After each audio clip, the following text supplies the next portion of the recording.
Welcome to Not Milk Never Milk. Subscribe if you're lactose intolerant. In this video, I will show how to fix CarPlay in Jeep Grand Cherokee. First, restart the Uconnect system by holding the power button for 10 seconds to force a reboot. After that, reconnect your iPhone with a known good lightning cable and watch the screen for the CarPlay prompt. If it still fails, try toggling Bluetooth and Wi-Fi on your phone, then recheck the CarPlay settings on the head unit. Run a careful cable and phone check to rule out basic causes of CarPlay trouble. Swap in a known good certified lightning cable and confirm the connector is clean and straight. Make sure your iPhone runs the latest iOS and reboot the phone before trying again.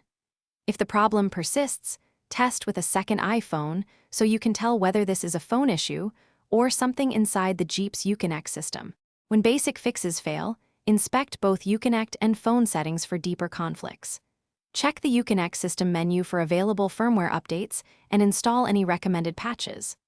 On your iPhone, reset network settings to clear stubborn Bluetooth or Wi-Fi pairings that can block CarPlay. As a last resort, perform a factory reset of the Uconnect system, but back up radio presets and preferences first to speed your restore and avoid surprises. Thanks for watching. If this was helpful, leave a like and consider subscribing. See you next time.